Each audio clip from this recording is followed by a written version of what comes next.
have to make sure her control is at least at water walking levels before I teach her any jutsu.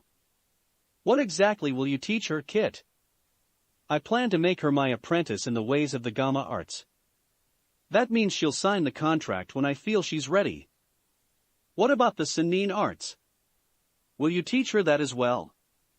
We'll cross that bridge when we get to it. For now, I'm going to spend this break to talk to Kichi. I haven't seen him for thousands of years. Ha!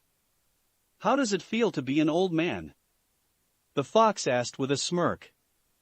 Naruto smirked back and retorted, I may be old, but at least I still look young. He then flew through hand seals and used the Gyaku Kuchiyos, reverse summoning, to transport himself to MT Mayaboko. Mayaboko. Naruto found himself in the densely forested home of the Gamma clan and smiled at the memories he had of this place. It's like nothing's changed since I was last here. Except that Kichi is now the Grand Sannin of the clan.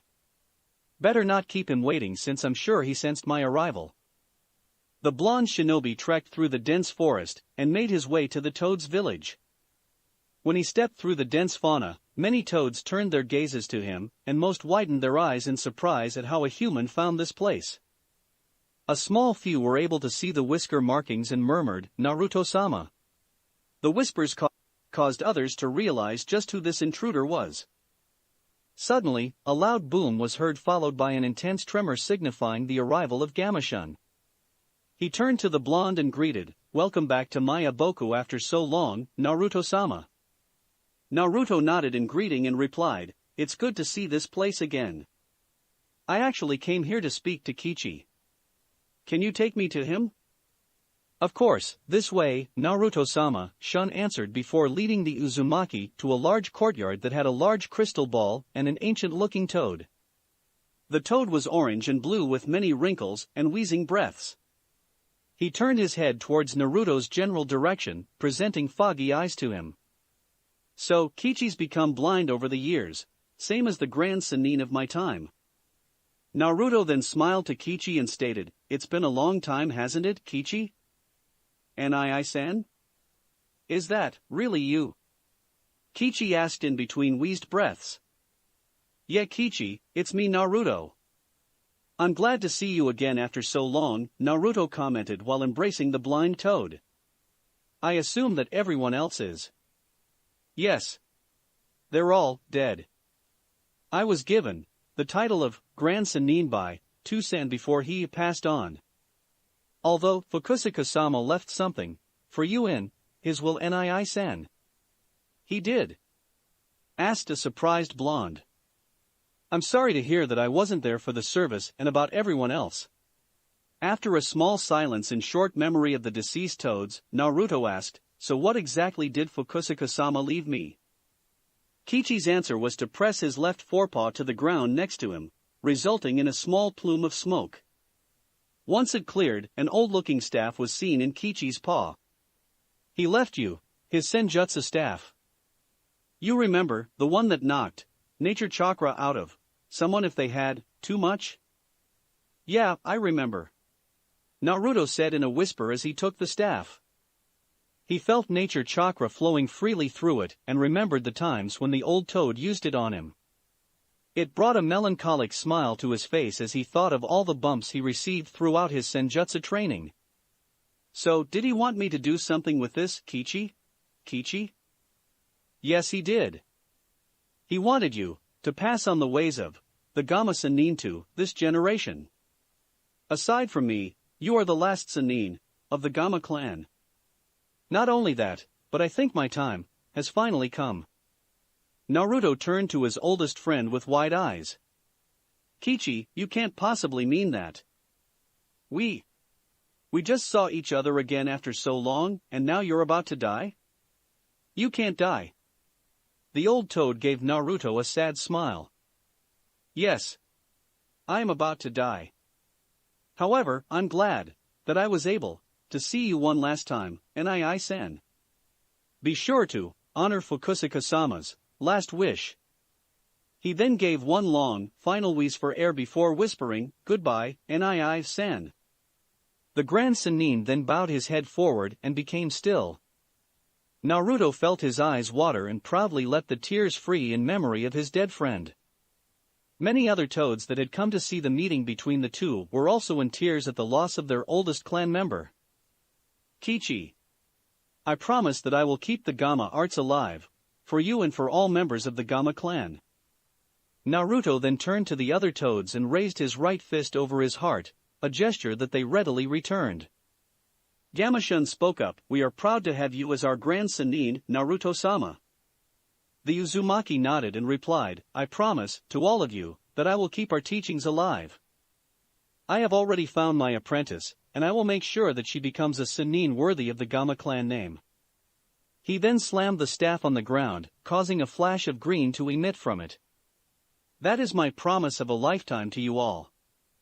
The toads all smiled to the blonde with determination while a small white and green toad hopped up to him and bowed.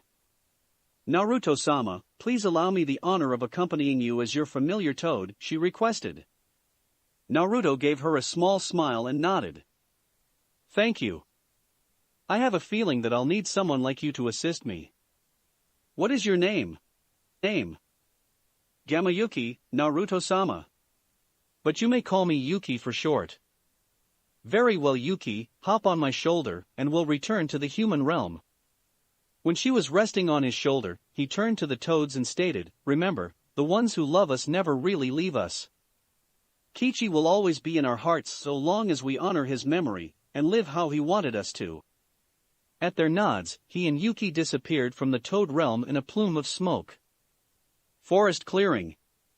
When the duo reappeared, they noticed Mai and Ty Lee already waiting for them. Ty Lee was still reading her scroll, while Mai leaned against a tree and watched the clouds drift by.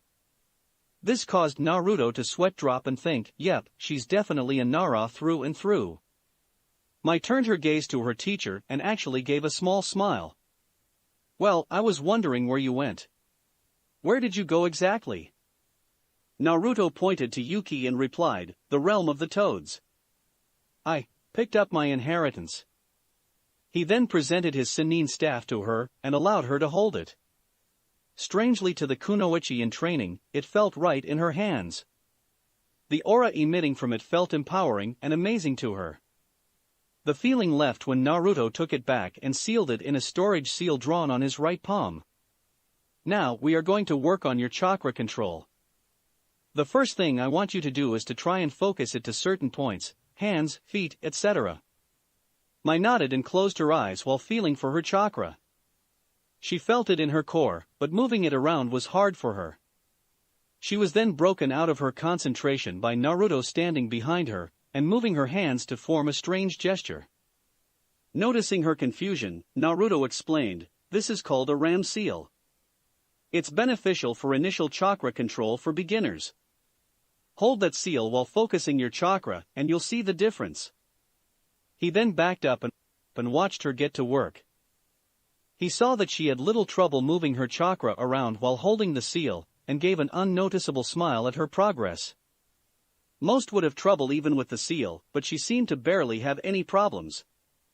If she truly isn't having much problem, then she must have decent control already, which is strange for a beginner with low Chunin reserves. Mai liked the feeling of moving her chakra around her coils.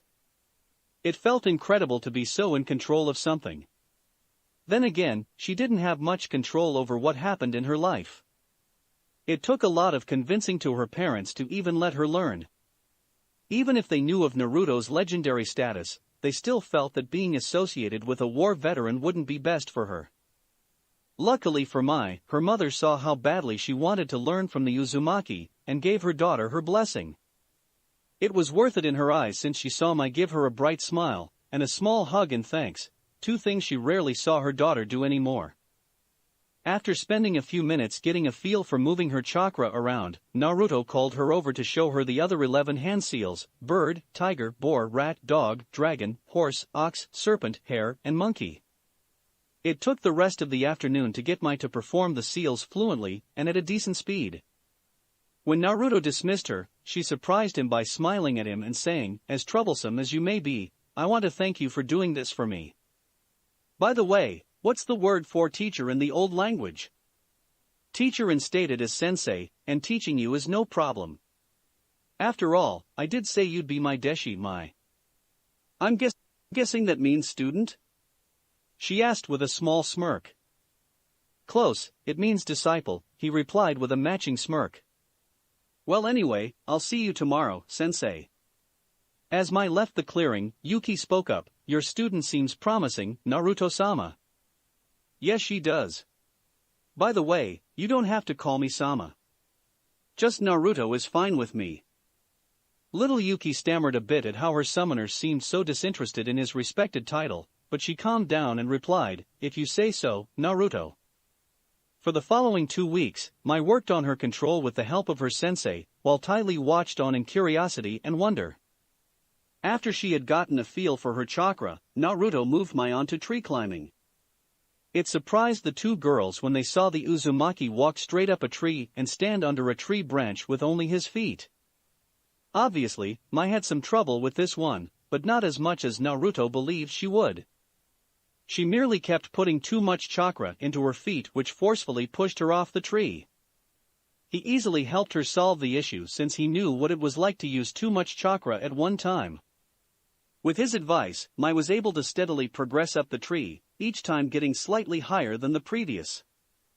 After the 2 weeks of tree walking, Naruto moved his student on to physical exercises to increase her strength, stamina, and endurance. He had her run around the clearing, perform push-ups, made her do chin-ups on a low branch, and had her wear taiju fuian, weight seals, during it all. She had the seals on her wrists, ankles, and abdomen.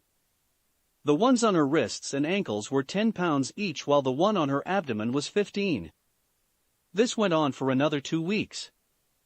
The following 3 months were spent teaching Mai water walking to further increase her chakra control as well as basic weapons training with kunai and shuriken. For her safety, Mai was allowed to keep her weights off during the water walking, and used blunted weapons during her weapons training. It surprised Naruto at how proficient she was with her weapons, especially since she claimed that she'd never used them before. I can't believe how good she is already. Maybe one of Tenten's descendants married a Nara down the line. That would make sense. That Higurashi girl was a terror with those weapons of hers, but she was especially good with bows and arrows. You gonna have Mai learn how to use those? I don't see a reason not to. Tenten would kill me if I didn't have her descendant learn her skills, even if I was already dead. After those months, Mai had mastered water walking and was as skilled as Tenten used to be with kunai and shuriken. She was able to hit targets many yards away, moving and stationary, and score perfect bullseyes on them. The 5th-7th months of training had Naruto teaching Mai how to properly use the kawarimi, henge, and bunshin techniques. Since she was still relatively new to the shinobi arts, seeing the techniques demonstrated to her made her eager to learn, even if Naruto wasn't able to fully demonstrate the regular bunshin to her. Naruto was glad to see how Mai truly was without her emotional barrier up. She reminded him of himself so much that it was both refreshing and scary. Refreshing to see that he was able to help someone that was like him, and scary at how similar they were. The 5th month was spent on kawarimi and learning on when to properly use it and time it. Month 6 was used for henge training. It amazed Mai at how Naruto was able to successfully fool Ty Lee with this as he acted like her. That month was also a fun one for her since she used it to fool so many people around the city, which made Naruto think that he had somehow passed on his old pranking ways to his student. The 7th month was challenging to say the least. Since Naruto was unable to perform a simple bunshin, but knew the hand signs for it, he couldn't properly demonstrate it to her. When she asked why, he replied, "My reserves match that of 3 Kage-level shinobi alone. More chakra equals harder control, but it also makes some techniques impossible for me. The bunshin is merely one of those techniques." Understanding that even her sensei is not above everything, she tried her best with the technique. The first 2 weeks of the 7th month only resulted in pale or dead illusions. Week 3 had them pale still, but none looked dead. It wasn't until the last 3 days of week 4 that she successfully made illusionary clones. While pleased with her progress, Naruto reminded her that bunshin were not physical, so they didn't make a sound. A trained warrior would be able to notice the difference the real her and her clones on